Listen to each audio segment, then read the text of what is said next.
Halo teman-teman semuanya, apa kabar? Sehat semua? Aku backup host ya teman-teman. Nah teman-teman di rumah, seperti biasa kalau Selasa pasti bergabung di Subdiet ya teman-teman. Dan aku ucapkan selamat datang untuk teman-teman semuanya. Senang bisa berjumpa lagi dengan teman-teman. Oke, sekilas teman-teman aku mau jelaskan sedikit ya tentang Subdiet. Jadi Subdiet sekali lagi ini adalah acara ngobrol santai, diskusi yang ngebahas topik-topik yang relate dengan anak muda tentunya atau yang jarang dibahas di gereja atau di komunitas gitu. Karena tujuannya untuk memperlengkapi anak-anak muda menjalankan panggilan Allah bagi generasinya. Itu sekilas tentang Sabda Yud, teman-teman. Jadi enjoy malam hari ini. Bukan hanya kami bertiga atau nanti kalau Yola bisa bergabung berempat ya. Jadi bukan hanya kami yang in frame yang berdiskusi, tapi kalian yang nonton pun kami ajak diskusi. Jadi silahkan nimbrung di kolom komentar, ikutan ngobrol. Kalau ada pertanyaan ya kasih aja pertanyaan, nggak masalah gitu ya untuk kita diskusikan bersama-sama. Asal masih nyambung dengan obrolan kita, kan kalian kami ajak ngobrol nih, jangan sampai yang diajak ngobrol nggak nyambung kan, jadi susah kita nyambunginnya nanti ya. Oke, untuk mengawalinya tentunya kita berdoa terlebih dahulu ya, teman-teman. Untuk berdoa pembukaan, Bang Marvin boleh membuka kita dalam doa, silakan. Baik, mari kita berdoa. Ya Bapa kami yang ada di surga, kami mengucap syukur untuk kasih setia Tuhan di dalam kehidupan kami. Dan kami juga bersyukur boleh mendapatkan kesempatan sebut sarana lewat Sabda Youth, lewat Instagram ini kami boleh sama-sama ngobrol tentang gereja, tentang kebenaran firman Tuhan. Kiranya Tuhan boleh berkati setiap diskusi kami dan teman-teman juga yang boleh sama-sama bergabung untuk boleh sama-sama merenungkan tentang kebenaran Tuhan dan itu boleh mempertumbuhkan iman kami semua. Berkatilah setiap kami ya Tuhan. Dalam nama Tuhan Yesus Kristus kami sudah berdoa dan bersyukur. Amin. Thank you. Sudah dibuka di dalam doa ya, teman-teman. Nah, teman-teman, kita kan tentu sering dengar kata gereja atau kalimat gereja, bahkan sudah banyak lah yang mendefinisikan ya. Aku rasa anak-anak muda udah banyak tahu ya terkait gereja dan juga pengertiannya dan segala macamnya. Tapi menarik untuk kita diskusikan nih, teman-teman, tentang asal-usul gereja, karena nggak semua, aku rasa ya, menurut keyakinan saya lah ya. Gak semua anak muda tahu lah tentang asal usul gereja, bagaimana gereja lahir. Mungkin tahu sinodenya, kapan lahir, atau gereja ya, kapan lahir. Tapi gereja secara umum atau secara kitabiah gitu, kapan lahir gitu ya. Itu yang akan kita diskusikan, mengawali diskusi kita ya, sebelum kita bahas jauh lebih dalam topik kita The First Church malam hari ini. Nah, kira-kira menurut teman-teman nih, kapan sih gereja itu ada, dan ya apakah sejak ada bangunan gerejanya atau mungkin jemaat pertama gitu ya, atau ada momen khusus, silakan. Ya, kayak pertanyaan menarik. Kapan gereja itu lahir? Nah, benar ya, kalau pasti kita lebih tahu kapan gereja, sebuah bangunan itu sendiri, kapan lahir gitu. Tapi eh, sebenarnya kapan gereja itu lahir, itu bukan yang dimaksudkan gereja itu sudah selesai dibangun, baru diresmikan dan digunakan, itu enggak ya. Tapi kita tarik ulur ke belakang, kita melihat sejarah dari lahirnya sebuah gereja. Nah, ternyata di Alkitab itu ada. Nah, aku mau ngajak teman-teman yang ada di sini untuk boleh membuka Alkitab nih. Di dalam Kisah Ya, Para Rasul yang kedua ayat 1 sampai 4, di situ bisa dikatakan menjadi awal mula lahirnya sebuah gereja. Atau aku bacain ya, yang lain boleh. bisa menyimak. Oke, Nanti aku bacain. kami aminkan. Boleh. Oke, aku bacain di dalam Kisah Para Rasul pasalnya yang kedua ayat 1 sampai 4 dengan judul perikop Pentakosta. Ayat yang ke-1, ketika tiba hari Pentakosta, semua orang percaya berkumpul di satu tempat. Tiba-tiba turunlah dari langit suatu bunyi seperti tiupan angin keras yang memenuhi seluruh rumah di mana mereka duduk. Dan tampaklah kepada mereka lidah-lidah seperti nyala api yang bertebaran dan hinggap pada mereka masing-masing. Maka penuhlah mereka dengan Roh Kudus, lalu mereka mulai berkata-kata dalam bahasa-bahasa lain seperti yang diberikan oleh Roh itu kepada mereka untuk mengatakannya. Nah, mungkin ini bisa menjadi awal mula terbentuknya suatu gereja dari peristiwa Pentakosta. Mungkin ada anggapan lain? Ya, Kak Febi, ya lewat Alkitab kita lihat ya, kita tahu ya lewat sejarah Alkitab bahwa gereja itu berdiri memang di hari Pentakosta di mana Roh Kudus diutus oleh Yesus Kristus, dikirimkan oleh Tuhan Yesus Kristus untuk menyertai orang yang percaya kepada Dia ya. Nah itu saya baca-baca artikel itu kira-kira ya tahun 30 sampai 40 lah. Nah itu pertama kali disebut gereja, ada umatnya, ada komunitasnya, terus ada pemimpin yang khotbah, yaitu Rasul Petrus ya, ada orang percaya sekitar 3.000 orang. Nah itu kita bisa tahu sejarah gereja mula-mula lewat Alkitab tentunya ya. Alkitab kan menceritakan tentang Allah maupun juga sejarah umat Allah gitu ya. Ya, aku ya teman-teman. Aku mau bersin ini, sorry. Tapi nggak jadi. Ya, tapi sepakat sih bahwa gereja lahir memang kayaknya di momen itu deh. Karena memang ya alasannya cukup logis ya. Sebelumnya kan nggak ada organisir tertentu gitu ya. Bahkan di era Yesus pun ketika Yesus banyak pengikut, nggak ada satu tempat khusus untuk mereka berkumpul gitu ya. Jadi ya jalan keliling kemana, nanti tiba-tiba kumpul di bukit, nanti di tempat lain, atau bahkan di sinagoge atau di bait suci gitu. Jadi ya ngaca aja tempat kumpulnya. Tapi setelah peristiwa Pentakosta, mereka mulai berkumpul bersama, mulai terorganisir gitu, sehingga terbentuklah sebuah ya bisa dikatakan komunitas gitu ya, komunitas orang percaya berkat kepenuhan Roh Kudus tentunya dan juga melalui khotbah Petrus itu ya tadi yang dimention gitu kan. Jadi ya memang itu gitu ya secara historikal gereja lahir karena sama-sama berkumpul untuk satu tujuan yang sama, fokusnya yang sama dan terlebih untuk saling menguatkan tentunya karena kan konteks di zaman itu masih susah lah ya untuk orang yang percaya Yesus kumpul bersama gitu. Terlebih kalau kita baca setelah itu kan banyak sekali penyiksaan, termasuk Stefanus mati juga pada akhirnya. Tapi justru lewat itu semua, Injil makin tersebar luas dan makin banyak kelompok di daerah-daerah. Dan itulah gereja. Ya, jadi kita bisa bilang Kak Ray ya, hari jadi gereja gitu ya. Iya. Ulang Hari tahun gereja. ulang tahun gereja berarti hari Pentakosta kita rayakan pertama. Sekalipun kita masih di gereja kan ada hari ulang tahunnya sendiri ya.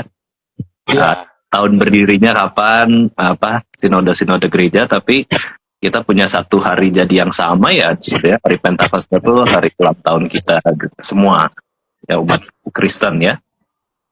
Ya.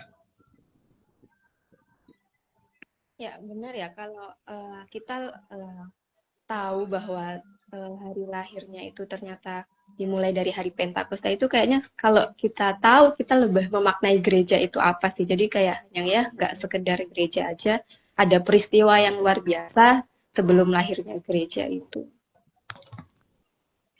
Ya, tapi lebih menarik lagi kalau kita lebih tarik mundur sih sebenarnya. Karena walaupun memang gereja tadi ya secara komunitas, secara definisi dalam arti komunitas, orang percaya berkumpul, tapi kan secara ide atau secara perencanaan sebenarnya dalam perjanjian lama pun sudah ada gitu kan.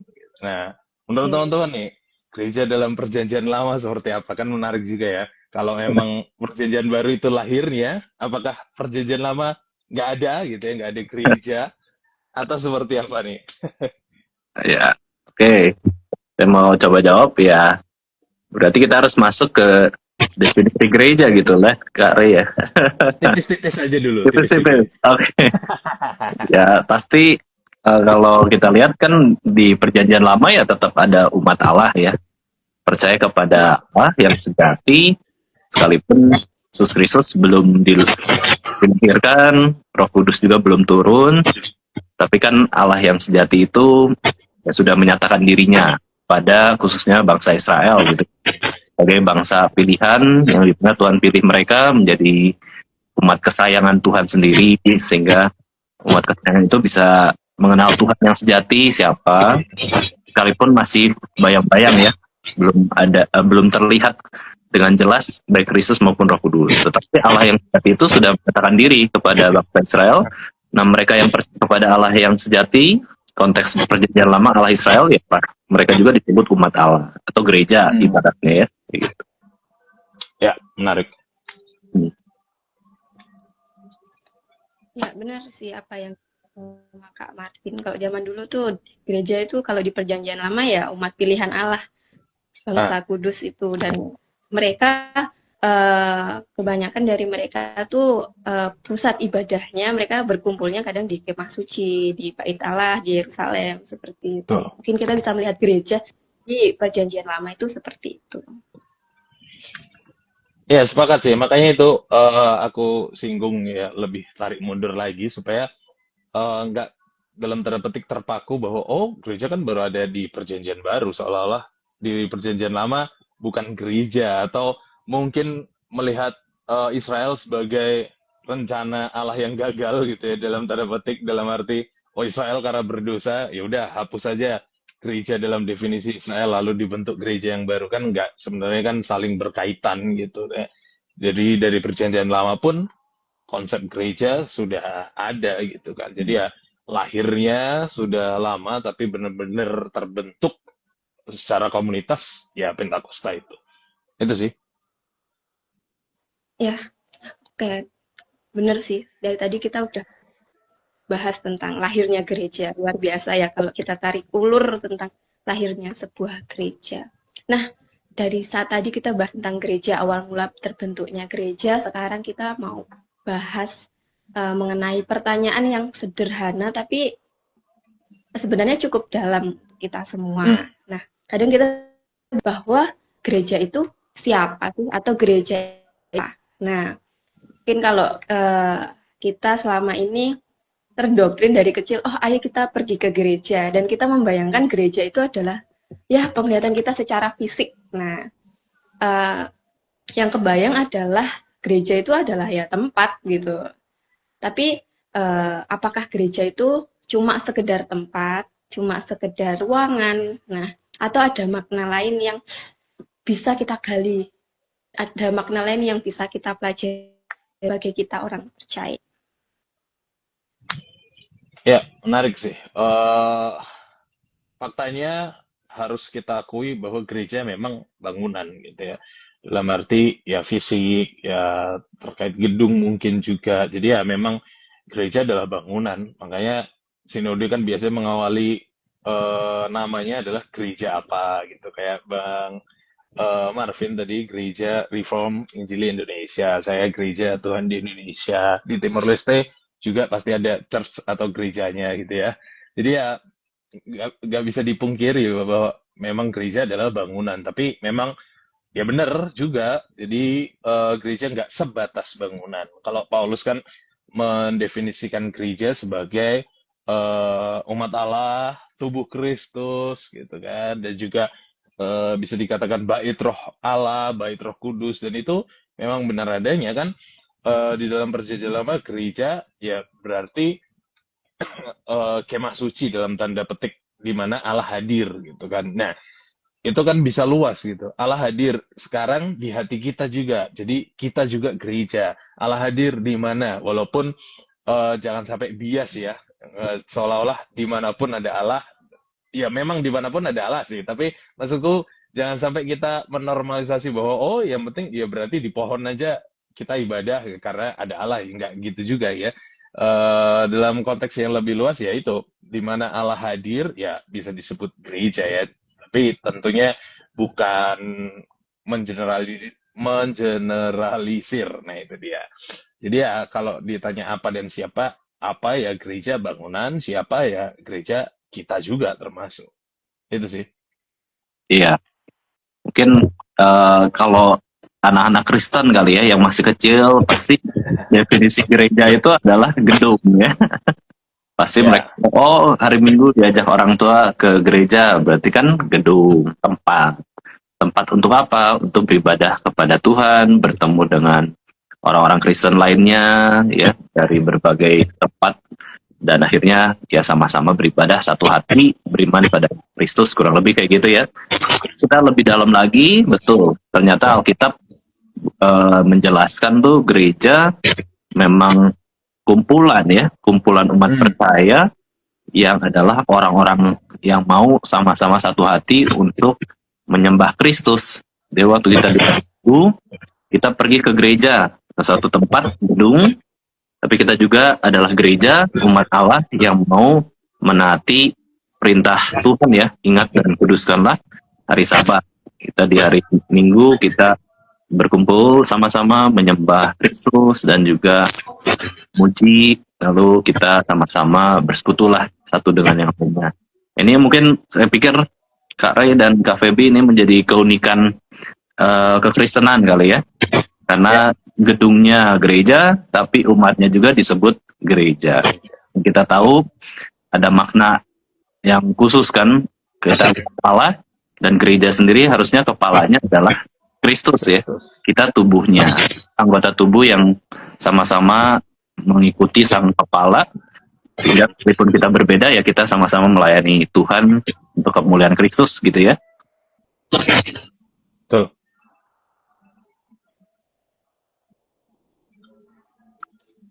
Ya, betul sih. Aku mau menanggapi memang benar gereja itu memang sebuah gedung juga bisa dikatakan tubuh Kristus juga bisa, tapi kita sebagai orang percaya juga lebih harus mengutamakan bahwa gereja itu adalah satu kesatuan tubuh Kristus. Utamakan, menurut aku lebih utama kita harus memikirkan itu sih daripada kita memikirkan bahwa gereja itu adalah gedung. Iya. Itu Mungkin yang harus. ya. Oh, silakan Bang. Bang. Berarti ini kan kita udah mengerti gereja, maknanya ya. Tapi mungkin nggak ada gereja yang salah, mungkin nggak ya? Waduh. Ada gereja yang salah, berarti apa? Berarti mungkin nggak ada Kristusnya ya, tidak mengakui Tuhan Yesus Juru Selamat, atau kehidupan orang-orang itu malah bertentangan dengan moral mungkin ya, bertentangan dengan firman, tapi mengatakan diri gereja. Wah itu juga berarti kita harus hati-hati juga ya, kalau ada yang menamakan gereja ternyata dalamnya bukan seperti definisi gereja di Alkitab gitu ya. Gereja setan salah satunya ya Oh, tentunya. gitu ya. Oh iya, Namanya gereja bertentangan tapi ya, setan. bertentangan itu. Betul. Nah, ini ada satu definisi menarik dari Kak Tilestian juga ya. Gereja itu eklesia. Artinya orang-orang yang dipanggil keluar atau persekutuan umat. Jadi tentang gereja fokusnya adalah orangnya, bukan pada bangunannya. Ya, betul gitu ya. Memang demikian, dan secara spesifik lagi kan dipanggil keluar nih berarti kan ada asalnya terus ada tujuannya. Karena kalau dipanggil keluar nggak ada tujuannya juga, ya ngapain keluar gitu kan. Atau asalnya dari mana, dipanggil keluar dari apa gitu ya kan. Itu juga penting. Jadi ya kita dipanggil keluar tuh dari kegelapan, tentunya dari dosa kita itu juga termasuk. Nah, salah satunya kan kalau merujuk ke Israel ya dipanggil keluar dari Mesir gitu untuk masuk ke Kanaan, ya berkumpul dan menyembah Tuhan di sana. Jadi ya keluar untuk masuk ke era yang baru, kehidupan yang baru, untuk fokusnya ke gereja. Tapi kemudian juga dari situ dipanggil keluar lagi untuk mengabarkan Injil juga, untuk memberitakan. Jadi dipanggil keluar untuk masuk dan keluar. Jadi terus tuh berkelanjutan, keluar untuk masuk dan keluar lagi. Berarti gereja selalu bergerak, nah ya, bergerak terus untuk menuju ketaatan kepada Kristus lah intinya ya. Iya. Oke. Jadi memang fokusnya kayaknya harus ke Kristus sih, balik lagi ya. Tentang definisi gereja ya fokusnya Kristus gitu. Di Soalnya bangunan gereja, betul. Kalau di bangunan gereja, apakah menyembah Kristus? orangnya, apakah menyembah Kristus dan memberitakan Kristus gitu. Jadi fokusnya semua ke Kristus. Betul betul. Karena kan Kristus kepala gereja, balik lagi ya. Hmm, Kristus kepala gereja, Kristus juga gembala, gembala yang agung lah buat kita semua. betul. Ya, teman-teman, kita coba lagi ya lihat tentang gereja, tapi dari sisi anak muda nih, Kak Ray, Kak Febri. Boleh. Mungkin anak-anak muda ini melihat gereja tuh seperti apa? Mungkin ada yang nggak ngerti juga definisi gereja, ya. Terus juga responnya kan beda-beda banget lah satu dengan yang lainnya. Ada yang sangat rohani, ada yang sangat duniawi gitu ya. Sangat rohani berarti wah sudah kenal Kristus, harus dekat-dekat dengan Kristus, rajin ke gereja, bahkan gereja menjadi rumah kedua. Wah, saya kenal ada jemaat itu ya menganggap gereja tuh harus jadi rumah kedua, di mana kita sudah punya rumah, terus bisa homey ya di gereja, bisa bertumbuh lah intinya, bisa rasa nyaman dan tenang. Tapi di satu sisi ada juga orang-orang Kristen atau para pemuda itu kan nggak peduli ya, bagi mereka gereja itu malah mengganggu kenyamanan mereka. Mereka lebih senang dengan teman-teman di luar gereja, bahkan ya mungkin teman-teman yang tidak mengenal Tuhan, akhirnya sering bergaul dengan mereka, akhirnya ya tergoda juga untuk tidak beribadah di gereja atau tidak ya bersekutu dengan saudara seiman ya. Kira-kira itu apa ya yang bikin teman-teman pemuda itu bisa cinta sama gereja tapi juga bisa menjauh atau menjaga jarak dari gereja? Ya aku ya teman-teman. Sebenarnya ya sebelum kita melihat sudut pandang anak muda, kayaknya kita perlu memakai sudut pandang kita sendiri karena kita kan juga anak muda ya. Jadi ya nggak ada salahnya gitu ya. Pakai sudut pandang kita.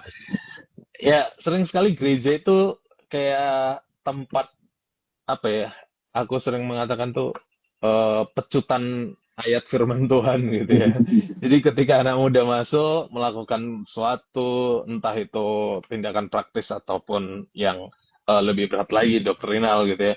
Itu sering sekali respon pertama gereja adalah menghakimi gitu. Sehingga membuat anak muda tuh jadi nggak nyaman gitu. Tapi di sisi lain banyak juga anak-anak muda yang eh, memandang gereja tempat nyaman gitu ya. Jadi ya banyak faktor, tapi menurutku faktor terbesar yaitu anak-anak muda sering merasa terhakimi karena gereja tuh kayak apa ya, pengawas kebenaran gitu ya. Dalam artian ketika melihat kesalahan maunya mengoreksi terus gitu ya, tanpa ada penerimaan terlebih dahulu. Jadi ya terkadang gereja terlalu fokus koreksinya gitu, tanpa ada penerimaannya. Menurutku itu sih pergumulan terbesar. Ya, Ya, benar sih katanya Kak Ray. Kalau dari POV aku sendiri, emang aku juga memandang gereja tuh sebagai tempat untuk bisa datang kepada Tuhan, tuh sebagai hmm, tempat pemulihan, bisa ketemu sama saudara seiman. Kadang ya gereja tuh terasa sangat menyenangkan gitu. Tapi ketika kita sudah melakukan pelayanan gereja, tentu ada orang-orang yang ya seringkali berselisih paham dengan kita. Pelayanan rasa sangat sulit karena kita seringkali memfokuskan diri kita sama pandangan orang lain terhadap pelayanan kita, dan bisa jadi itu menjadi salah satu faktor eksternal untuk juga menjadi kita sebagai anak muda itu bisa menjauh dari gereja. Oke, iya. Ya betul ya, ada dua respon yang muncul untuk para pemuda. Mungkin saya lihat yang suka gereja dulu kali. Mungkin suka gereja kenapa ya suka gereja? Nah itu juga perlu diperhatikan alasannya, motivasi hatinya.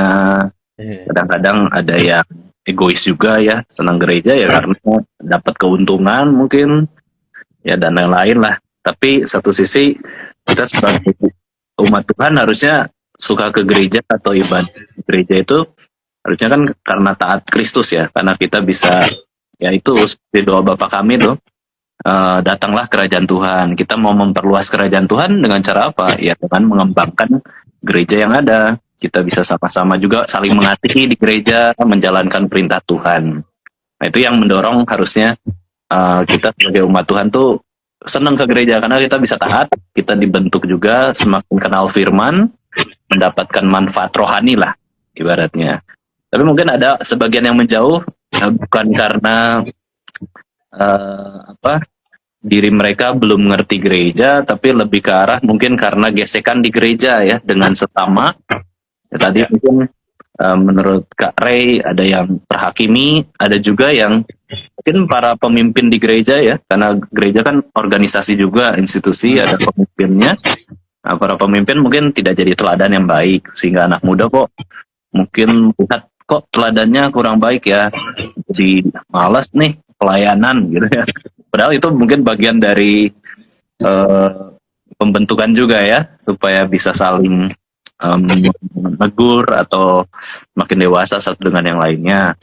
Tapi kan namanya anak muda masih ya mungkin belum sikap ya berhadapan dengan kesulitan-kesulitan yang ada.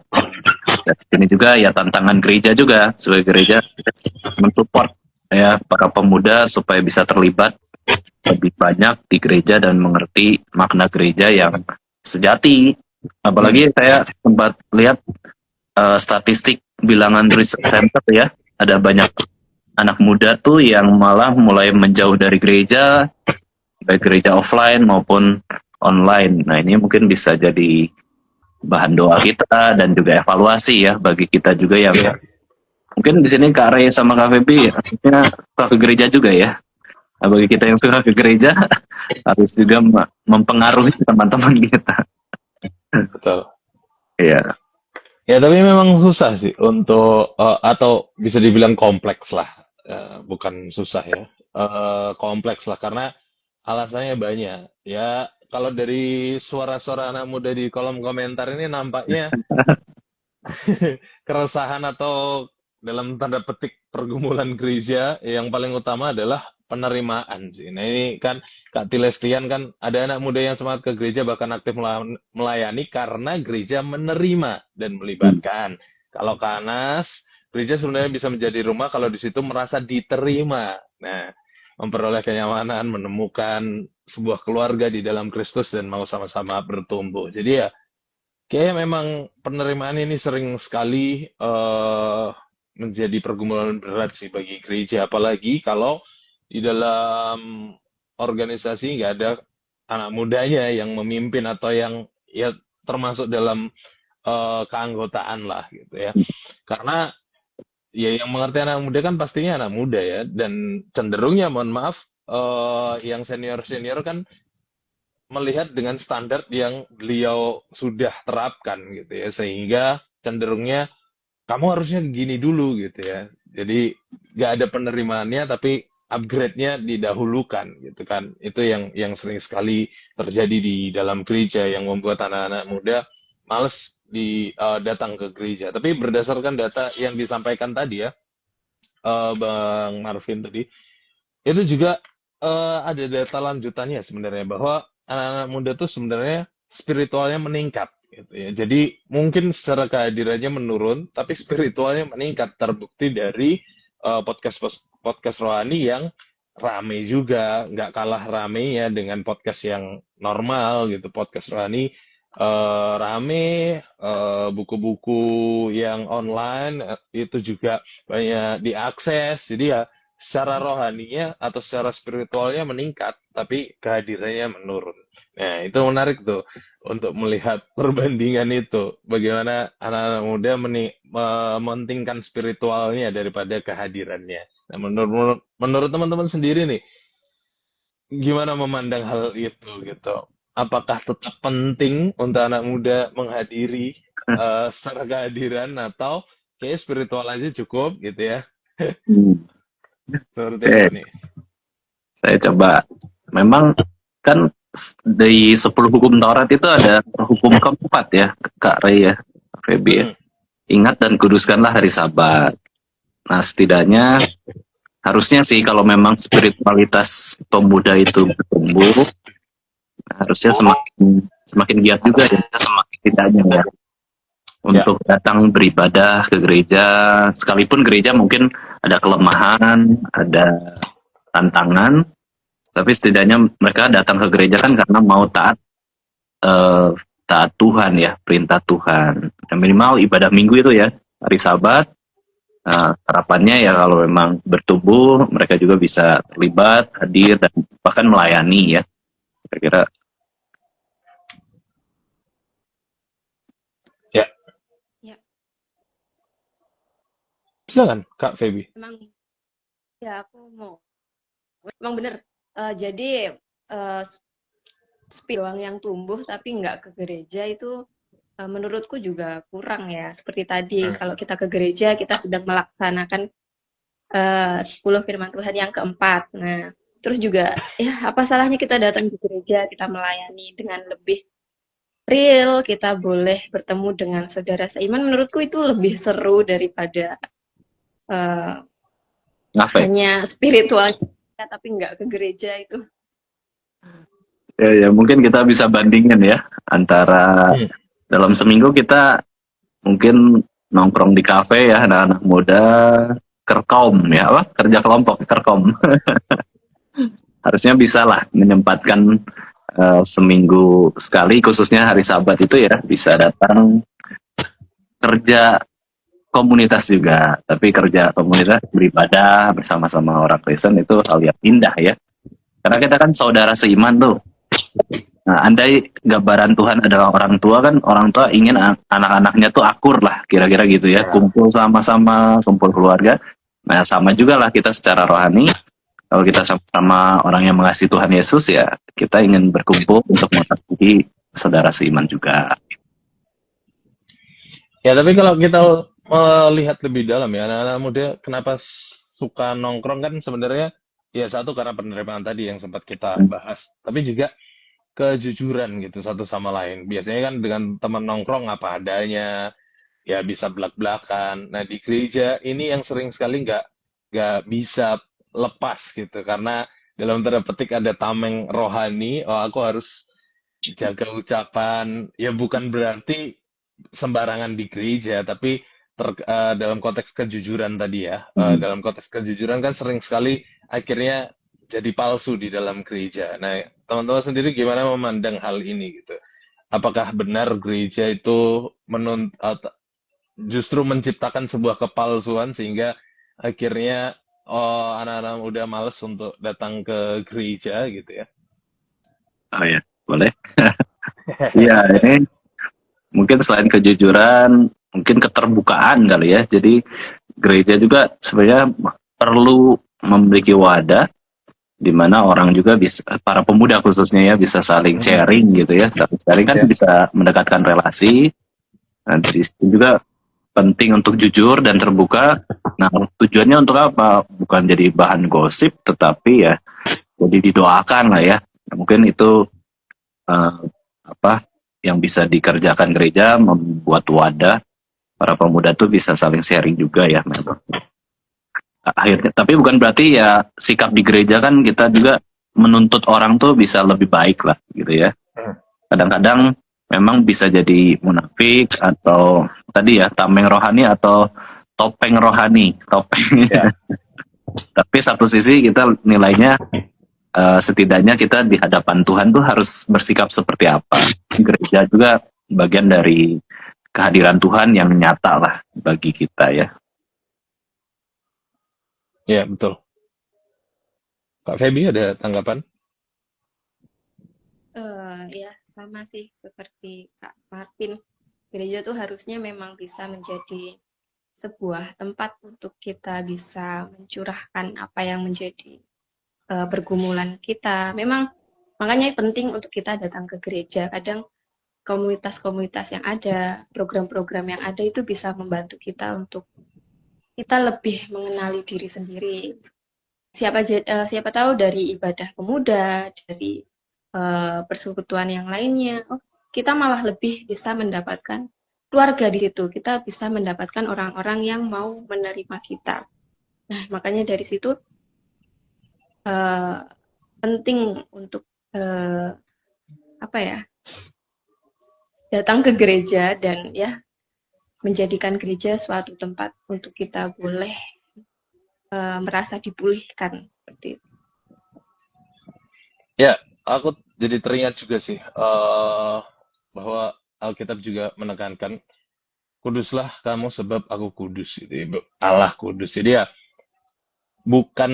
sebenarnya gereja mungkin ya bahkan sering sekali nggak bermaksud untuk menuntut memasang topeng gitu, tapi untuk meningkatkan kualitas hidup gitu ya. Karena ya sampai kapan mau terbuka dan belak-belakan dan tidak ada kekudusan gitu kan. Jadi ya terkadang tuntutan-tuntutan rohani sebenarnya ya untuk mengembalikan anak-anak muda menjadi standar firman gitu, yaitu kekudusan itu gitu sih. Jadi ya dari sisi gereja sebenarnya itu. Jadi ya teman-teman anak-anak muda ya jangan merasa itu topeng gitu, tapi merasa oh itu bagian dari firman Tuhan yang harus dilakukan. Jadi ya terbuka aja dengan pelan-pelan di-upgrade terus. Nah ini ada satu komentar yang menarik dari Kak Christian. Kerohanian yang bertumbuh idealnya juga menumbuhkan antusiasme untuk pergi ke gereja, bersekutu dengan teman-teman seiman. Betul sekali. Dan itu ya idealnya gitu ya. Balik lagi kalau bicara ideal, kayaknya pasti kita bisa gitu ya. Dengan mudah mengungkapkan idealnya seperti apa. Cuman kan yang kita diskusikan ini juga praktisnya. Jadi terkadang itu yang jadi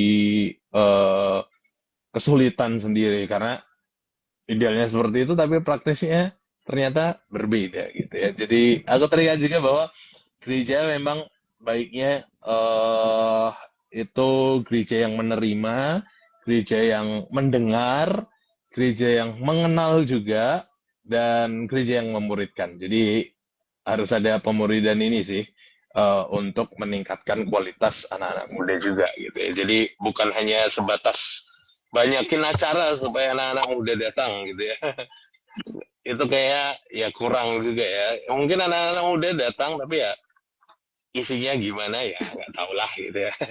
Nah ini teman-teman kita kan sudah banyak ngobrol ya dari sudut pandang, berbagai sudut pandang, baik dari gereja maupun dari anak-anak muda juga. Kita masuk ke bagian yang bisa dibilang lebih personal lah ya dari teman-teman gitu ya.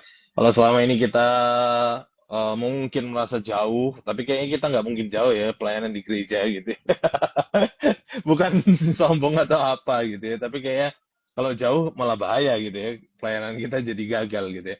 Tapi sering sekali kita juga ada masa-masa bosan, jenuh, atau secara rohani jauh juga gitu ya. Karena rutinitas pelayanan kita, atau bahkan kalau kita nggak pelayanan, rutinitas ibadah kita gitu ya. Nah, menurut teman-teman bagaimana kita membangun lagi kerinduan untuk dekat dan mengasihi gereja kembali? Langkah apa yang bisa kita mulai nih? Silakan.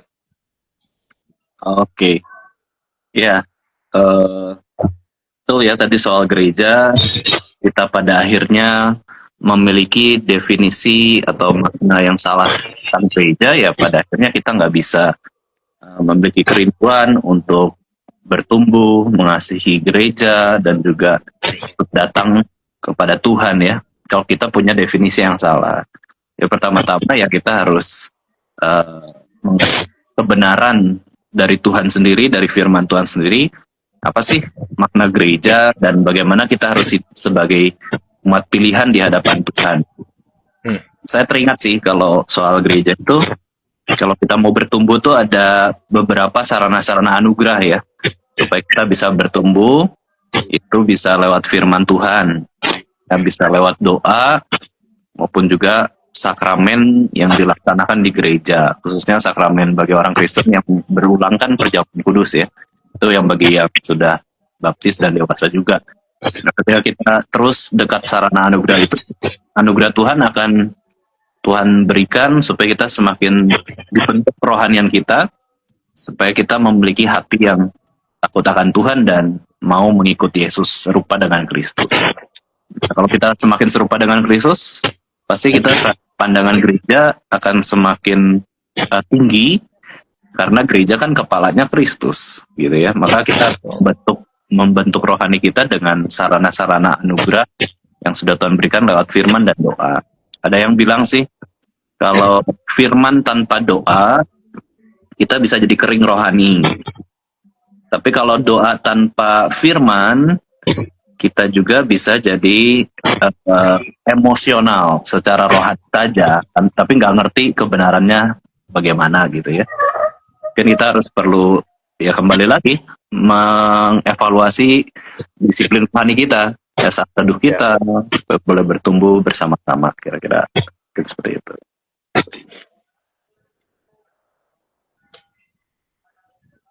Ya, benar. Di sini gimana sih menumbuhkan kerinduan gereja sama yang dikatakan sama Kak Ray tadi. Kita pasti ada di titik bosan kita pelayanan. Saya sendiri, saya sebagai anak STT yang pagi, siang, malam itu harus berdoa, harus beribadah. Itu rasanya semua itu kayak menjadi rutinitas saja. Datang ke gereja ya udah duduk gitu. Tapi akhirnya menyadari, oh nggak bisa kayak gini lama-lama gitu. Dan dari aku sendiri, kadang aku menumbuhkan rasa kerinduanku tuh aku harus mempunyai apa ya, pandangan teosentris sih. Aku harus mempusatkan bahwa ibadah itu ya tertuju sama Tuhan gitu. Ya. Kadang kalau kita menunjukkan ibadah kita kepada orang lain, misalnya melakukan pelayanan tapi takut dipandang jelek oleh orang lain, memberitakan firman Tuhan tapi takut orang lain nggak bisa menerima firman kita, takut orang lain nggak suka sama firman Tuhan kita, ya itu menjadikan kita ke gereja tuh apa ya, menjadikan gereja tuh jadi suatu hal yang kita hindari gitulah. Tapi kalau kita melakukan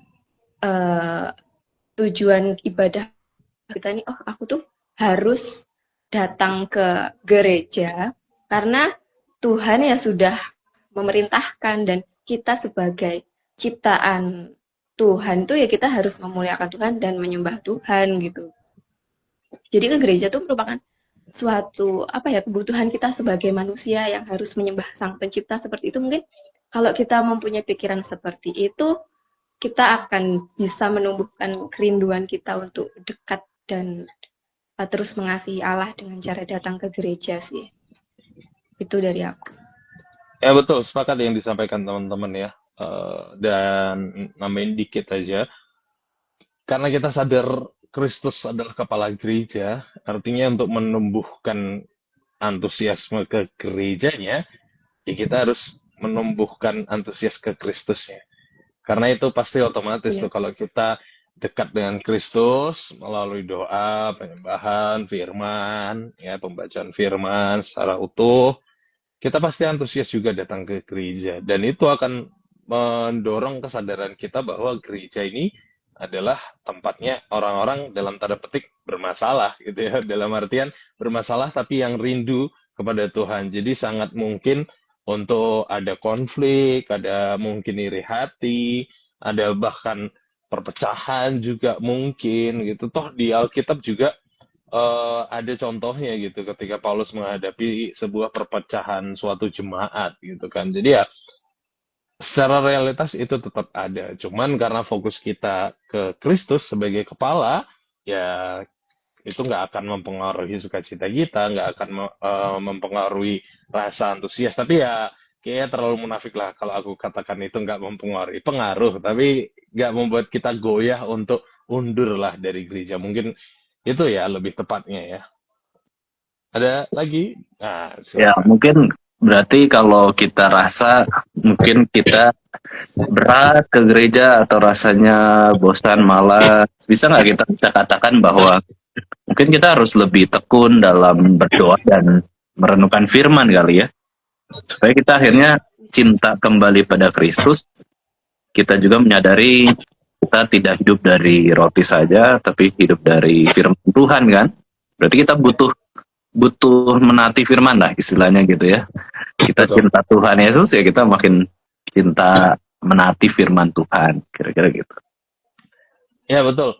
Itu sepakat banget, dan itu yang sedang aku tingkatkan lah di tempat pelayananku, karena anak-anak mudanya lebih sering aku ajak sharing firman tok gitu, dalam tanda petik nggak fokus ke lagu pujian segala macam. Memang masih kecil kami, masih 5 orang aja anak mudanya, tapi fokusku ke firmannya dulu, supaya cinta firmannya dulu. Karena kalau sudah cinta firman, semua akan mengikuti deh gitu ya. Karena menurut keyakinan saya dan ya berdasarkan apa yang aku pelajari juga sih, kalau sudah fokus ke ibadah dengan gemerlap-gemerlipnya, akhirnya kekristenannya cuma emosional gitu ya. Hmm, Sehingga betul. ketika keluar ya udah lupa dan antusiasnya hanya untuk memenuhi ya emosionalnya aja yang sekilas itu gitu.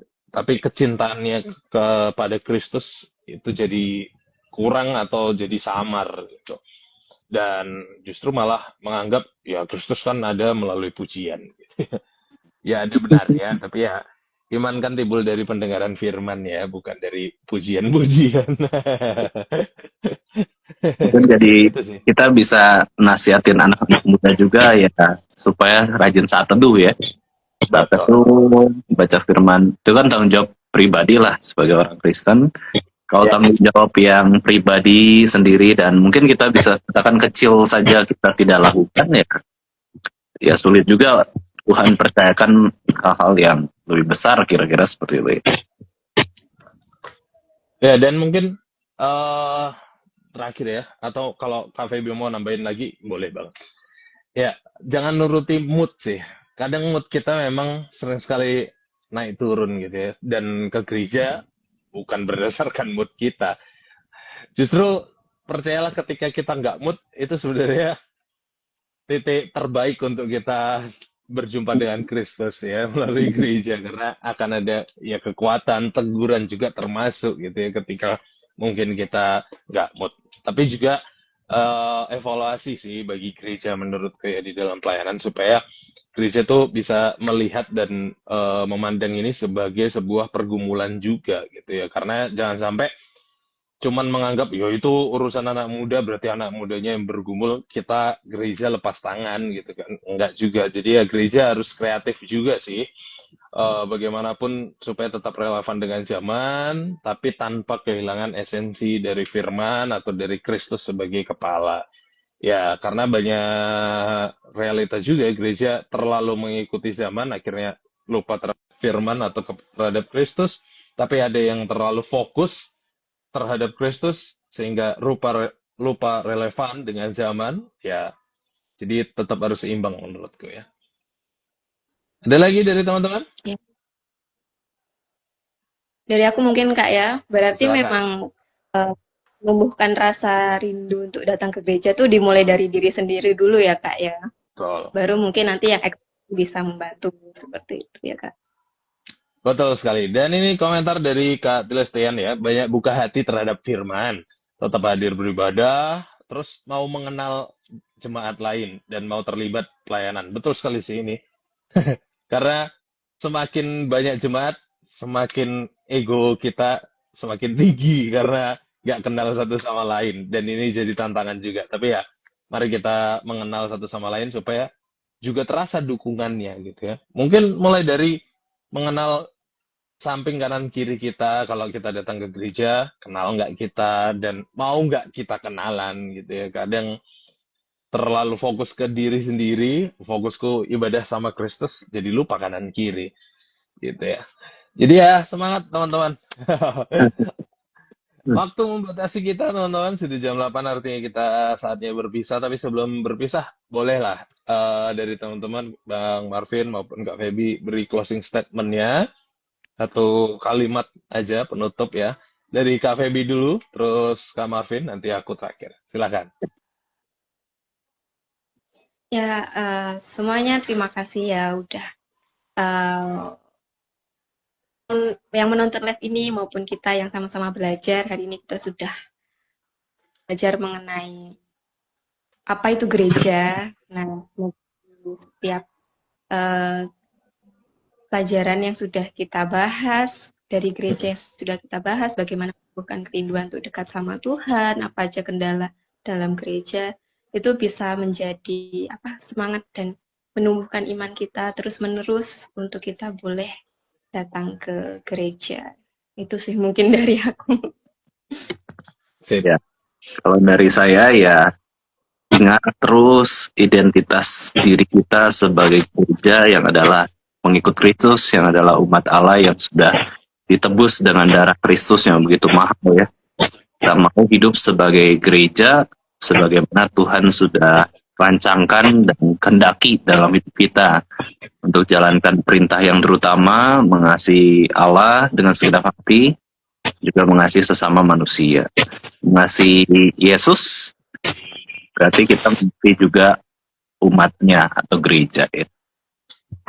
Amin. Oke, dari kau teman-teman, ya anak-anak muda nggak bisa langsung bertumbuh ketika diberi posisi atau diberi kepercayaan gitu ya. Kita anak-anak muda tuh bertumbuh ketika ada relasi, ada kepercayaan, ada pendampingan juga, artinya supportnya. Dan ya itu harus kita terapkan di gereja, baik secara pribadi maupun secara organisasi atau bangunan. Dan terlebih gereja yang sehat itu bukan tentang gereja bangunan atau kita yang terlibat aktif ya dalam pelayanan gitu ya, karena pelayanan nggak menjamin sejujurnya. Tapi gereja yang sehat itu adalah gereja yang mampu bertumbuh terlebih imannya. Jadi ya gereja yang benar-benar memuridkan generasi muda, generasi selanjutnya, mempersiapkan generasi selanjutnya, dan kita sebagai gereja juga terus mau dimuridkan bertumbuh, itu kita jadi gereja yang bertumbuh. Dan jangan lupa gereja mula-mula kuatnya karena persekutuan, teman-teman. Jadi jangan tinggalkan persekutuan. Tetap semangat untuk menjadi gereja. Tuhan menolong kita. Amin. Oke, thank you ya teman-teman. Kak Marvin, Kak Feby, thank you sudah menemani ngobrol. Dan thank you Yola sudah setting live-nya. Walaupun nggak bisa hadir. Tapi thank you juga tim teknis juga yang telah membantu. Dan tentunya kita minggu depan masih akan ketemu lagi di hari yang sama, di jam yang sama, dengan tema dan topik yang baru ya teman-teman. Stay tune dan follow aja Sabda Resources supaya nggak ketinggalan, karena minggu depan sudah masuk bulan baru ya kalau nggak salah ya. Iya betul, bulan baru, jadi ya pasti ada tema baru, topik yang baru yang masih menarik tentunya. Dan teman-teman kalau mau jadi guest langsung aja DM Sabda Resources, sampaikan aja saya mau untuk ngobrol gitu ya. Jadi ya sampaikan aja, jangan tunggu di kontak, itu jauh lebih baik dan memudahkan tugas Yola. Kita tutup ya diskusi kita, dan teman-teman tolong bantu doa juga Yola supaya bisa pulih karena muntah-muntah terus. Kita doakan supaya Yola bisa pulih dan bisa kembali ya di dalam pelayanan dan live-live berikutnya. Thank you banyak. Kak Feby boleh menutup kita di dalam doa? Oke, baik. Mari kita bersatu dalam doa. Tuhan Yesus, Bapa yang baik, Bapa yang bertata dalam kerajaan surga, kembali kami datang di hadapan-Mu Tuhan dengan penuh ucapan syukur atas setiap anugerah dan kesempatan yang Kau berikan Tuhan. Dan kami bersyukur pada malam hari ini kami telah menyelesaikan live kami Tuhan, di mana pada kesempatan saat ini kami boleh belajar akan gereja, bagaimana gereja itu lahir, apa kendala yang dalam gereja, dan untuk kami boleh menumbuhkan rasa kerinduan kami tentang kepadamu Tuhan. Kami bersyukur Tuhan pada malam hari ini berdiskusi ya Bapak, dan biarlah apa yang sudah kami sharingkan, apa yang sudah kami diskusikan, boleh menjadi berkat untuk kami maupun untuk para penonton live pada malam hari ini Tuhan. Tuhan berkati kami sendiri, Tuhan berkati Kak Marvin, Tuhan berkati Kak Ray, kiranya Tuhan selalu menyertai dalam pelayanan mereka, Tuhan menyertai keluarga mereka, Tuhan menyertai apa yang menjadi pekerjaan tangan mereka, Tuhan jadikan berhasil setiap kesehatan, kiranya Tuhan selalu menyertai dan Roh Kudus boleh menuntun setiap jalan hidup Kak Ray dan ya Bapak. Kami serahkan kehidupan mereka ke dalam tangan kasih. Dan saat ini juga kami berdoa untuk rekan kami, Kak Yola, yang saat ini tidak bisa bergabung bersama kami karena kelemahan tubuh. Kiranya Tuhan boleh memulihkan, boleh menyembuhkan, dan di minggu depan boleh bergabung bersama-sama kami ya Bapak. Tuhan berkati acara live ini Tuhan, kiranya boleh terus menjadi berkat untuk setiap orang-orang percaya yang ada di muka bumi ini Tuhan, dan biarlah Tuhan juga berkati setiap orang-orang yang ini dari awal sampai akhir, kiranya apa yang mereka dengarkan boleh diberkat dan rema dalam setiap kehidupan mereka ya Bapak. dan berkati hamba-Mu juga ya Bapa, dan kami akan menutup live kami, menutup pemberitaan firman Tuhan kami pada malam hari ini. Kiranya firman Tuhan tidak berhenti sampai sini saja, dan terus boleh terpatri dalam setiap hati dan pikiran kami ya Bapa. Terima kasih Tuhan, terima kasih ya Bapa. Tuhan sertai setiap aktivitas kami selanjutnya. Dalam nama Tuhan Yesus, kami sudah berdoa. Haleluya. Amin. Amin. Thank you banyak teman-teman semua sekali lagi, dan teman-teman di rumah yang sudah ikut join dan ikut berdiskusi, thank you.